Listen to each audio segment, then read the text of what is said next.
இந்த பையனுக்கு மிகப்பெரிய ஃபியூச்சர் இருக்குப்பா அப்படி சொல்லி கணிக்கப்பட்ட ஒரு இளம் இசையமைப்பாளர் யாருன்னு பார்த்தீங்கன்னா ஷாய் அபியங்கரவர்கள் தான். இவரோட ஆல்பம் சாங்லாம் பட்டி தொட்டிலாம் சக்கப்போடு போட்டுச்சுங்க. இதோட விளைவா இவருக்கு படங்கள் வாய்ப்பு வந்த வண்ணம் இருக்குங்க.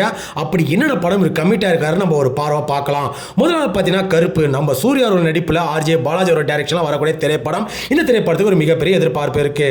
அடுத்ததாக பார்த்தீங்கன்னா டியூட், இந்த திரைப்படத்தில் கதாநாயகன் பிரதீப் ரங்கநாதன் அவர்கள். இந்த படம் தீபாவளிக்கு வரப்போகுதுங்க. இந்த படத்துக்கு நம்ம இசையமைப்பாளர் நம்ம ஷாய் அவர்கள் தாங்க. பிறகு பென்ஸ் கதைகளும் நம்ம லோகேஷ் கனகராஜ் அவர்கள், படத்தோட டைரக்டர் பாக்யராஜ் கண்ணன் அவர்கள். இந்த படம் எல்சியூல கனெக்ட் ஆக போகுது. ஸோ இந்த படத்துக்கான இசையமைப்பாளரும் நம்ம ஷாய் அபியங்கர் தான். பிறகு மலையாளத்தில் டெபியூட் ஆகிறார் நம்ம ஷாய் அவர்கள், அதாவது பல்டி. இந்த திரைப்படத்தோட ஹீரோ நம்ம ஷான் நிகாம் அவர்கள் தான். இந்த படம் பார்த்தீங்கன்னா எதிர்பார்ப்பில் இருக்கக்கூடிய திரைப்படம். பிறகு அல்லு அர்ஜுன் அட்லி அவர் இருவரும் இணையக்கூடிய திரைப்படம், எதிர்பார்ப்பில் இருக்க திரைப்படம். இதுக்கு நம்ம ஷாய் அவர்கள் தான் இசையமைக்கிறாரு. எஸ்கே அவருடைய 24 திரைப்படத்துக்கு நம்ம ஷாய் அவர்கள் தான் கமிட் ஆகிறார். இந்த படத்தோட டைரக்டர் குட் நைட் புகழ் நம்ம சந்திரசேகர் விநாயக் சந்திரசேகர் அவர்கள் தாங்க.